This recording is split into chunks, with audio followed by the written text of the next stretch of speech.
So if you're trying to figure out exactly how to use the micro sampler, the micro drum sampler inside a Tracktion Waveform, let me show you how to go ahead and do that. First, you want to make sure that you create a new project. Hopefully all of your settings, audio wise, and everything is set up. I'm going to show you how to use the micro sampler using your computer keyboard, using the MIDI type or the virtual keyboard that's in Waveform. So we're going to do new project. I'm going to name it Drum Sampler 1. All right. I have it set to my location B Waveform projects. Now here is my project. I'm going to press B as in boy to get rid of the browser because I don't need it right now. All right, I'm going to go right up to the top right corner, and I can click on the plus sign that's right here and drag it to track 1. Notice track 1 automatically created itself. If it wasn't a track there, then all I would have to do is just press T and that would create a new track. Okay. All right. Control Z to undo, or I can click on the plus sign that's right here and I can go to Waveform, Instruments, Micro Drum Sampler. And this is exactly what it looks like. So this is a cool drum sampler that comes with Tracktion Waveform for free. Now I'm going to give you a heads up that it doesn't come with that many samples or library of samples unless you upgrade to the Pro version. But that's okay because you could, download free kits other places. It does come with the Micro 808. It comes with the Micro 909. So for this case, we're going to use the Micro 909 because this is what you would have in the free version. And if you notice that you're not getting any sound, just like I'm not getting any sound at all right now, you want to go up and check your settings. So at the very top right here, settings, click on it. Then I'm going to look at my audio device. So I'm under audio devices right here. Audio device type is set to ASIO or ASIO, whichever way you want to pronounce it. And then the device is set to ASIO for all version 2. Well, that is incorrect because I am using my zoom. So I need to go down and set it to the zoom. All right. And now everything should be good to go. I notice that my audio buffer size is high. I'm going to adjust it by going to the control panel. All right, bring this over so you can see a little better. And I'm going to lower this to, let's lower it to let's just do 448 for now. Now you're going to notice that it kind of just grayed out or blacked out. It didn't change, even though it's there. And it might give you an error. So sometimes what you need to do is just go to the device, click on the zoom again, and then you will see it populate. Or if you're not using a zoom, whatever source you're using, whether you're using a Focusrite or whatever interface you have, you can use that.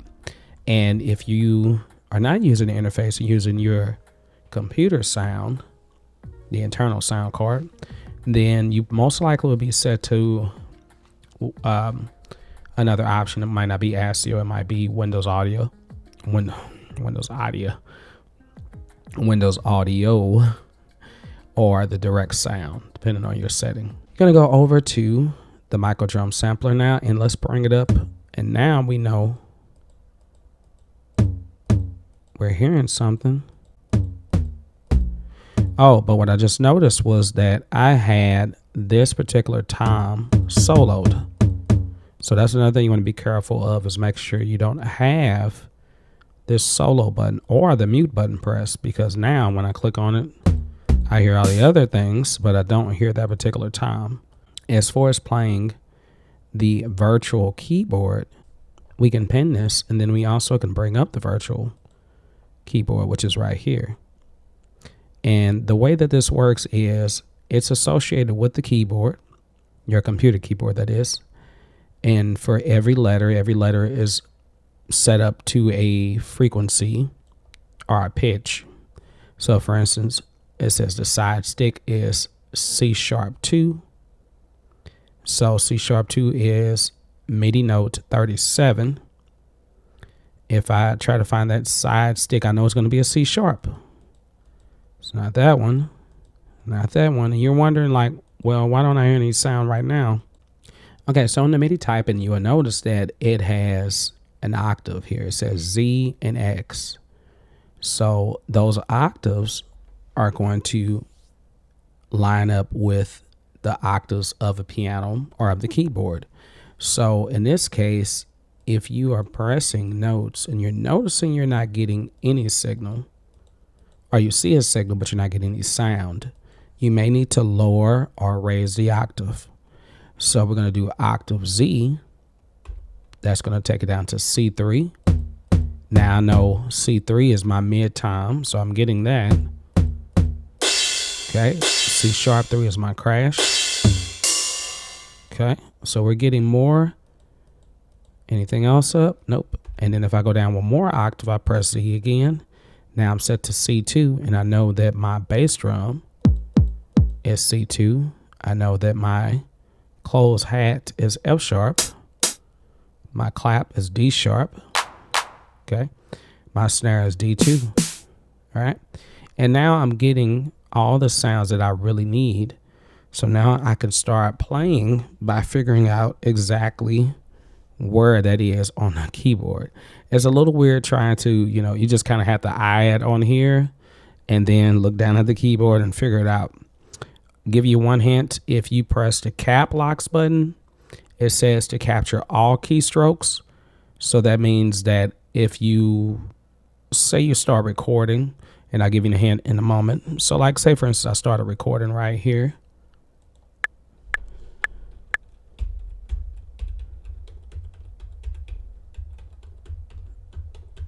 Okay, so I'm pressing keys on my keyboard, but nothing happened. So why did nothing happen? Well, for one reason why is because this MIDI typer, while it's great to use, it gets inactive. So, and what that means is whenever you're using this, it's great. It's up there. Now I'm pressing the keys on the keyboard, working good. But as soon as I press record, the focus is not on the MIDI typer anymore. Now it's on the actual DAW. So now when I'm pressing it, I'm recording, but now that's working. Now if I press it directly like this, I'm using my mouse right now. Okay, I can record it. So what do you do to prevent this situation? I'm going to press Control Z. Hold the cap locks down. And now, no matter what, I can exit out of this MIDI typer. And I would still be able to record. Okay. But now, since I have this enabled and the cap locks is on, my record button doesn't work anymore. And it's one of those things that's really weird. So like if you press the R button on your keyboard, it's supposed to normally allow it to record, but now it doesn't. So this is what I got to do. So now that I have shortcuts enabled and I can press the keys on the keyboard, I have to press record via mouse. And so now I got to press record right here. I'm going to put on my metronome, which is right down here at the bottom. All right. Let's gonna go click back to the beginning of the project, press record. Let's try it.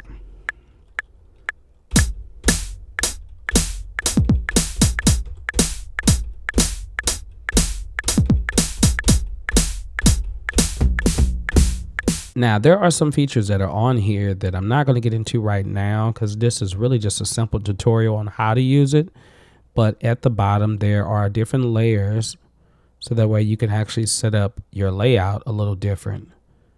There is the toggle MIDI learn. So you can learn based off of, like, say, for instance, you had a controller and you wanted your controller to set up the way this works.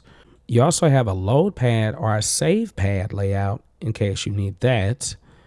Right now, I'm not trying to save anything, but if you had tweaked things or maybe you put it on different pitches or maybe you wanted all of your drums to be chromatically right next to each other, then you can do that. towards the right, you'll see the gain level at the top. Then you will see, of course, you see the wave. And then let's move this out the way. So the wave, you can actually shorten it. You can drag it in if you need to. If you mess with a sample and you want to kind of get it to be more precise, or you want to crop some parts off, you can do that.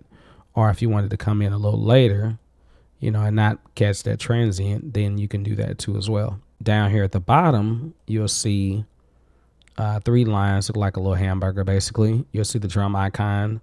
So you can change the icon for it. You can change the color of it. You can change a choke group. You know, could talk more about that in another video where we get more in depth into this. All right. And then you can change the name of it. So like maybe I didn't want it to be called side stick. Maybe I wanted it to be called just stick. Then I can type stick, you know. All right. And then we have the pitch that's associated with it. And we have the volume or the gain, which is down here. So this is the gain for the overall. And this is the gain for the specific sound, okay? So when you click on each of them, they all have their own gain. So like, for instance, my hat is too loud. I can bring that down, you know, and you'll notice that they are a lot softer. Maybe I wanted my bass drum to be louder. I can bring the bass drum up. Okay, so now it's louder now. You have a pan right here, so you can pan it from left to right. All right, so after the pan, you have the velocity sensitivity, which is basically thinking of it like if I go hit the bass drum soft, is it going to sound soft, or is it just going to be one level, 127? Right now, for this particular kit, it seems like no matter how you adjust the velocity, the bass drum is still going to hit the same intensity. It's still going to be like at 127, as loud as it can go. So normally, theoretically, if I hit it like very soft, you know, it might get softer, and then I have to click it really hard. It might be easier if you're using a velocity censored pad. So if you're using a keyboard is not really velocity censored. So if you have pads like on my Impact, which I don't have plugged up right now, but you can actually press it softer. It's kind of hard to do that with mouse. So that's one reason why you won't really see the difference, but you can adjust the sensitivity here. All right. And then you have the solo button, which is right here. You also saw it on the individual pad. And then you have the mute. And that's basically all the controls that you have for here. It's very limited in that way. Normally you would be able to just like the attack, the decay, sustain, release. I don't really see any of those options on here. Maybe if you are looking at one of the other samplers, but this particular sampler is just really something to drop in some sounds and kind of make a beat with. So we have our beat, and this is how you go about using this. You can, like I said, you could download other drum kits. I might do a video about that, like different drum kits are free, you know, virtual instruments that you can download. I need to do more about that. But all you do is just, you can drop your sample in, or if you have Splice or anything like that, you could drop a sample in here and do it that way too as well. If you have any more questions about the micro drum sampler, please let me know in the comments. Hey, this is Just a Norm. This is Waveform Explorer. Please subscribe, like it, share. All right, peace.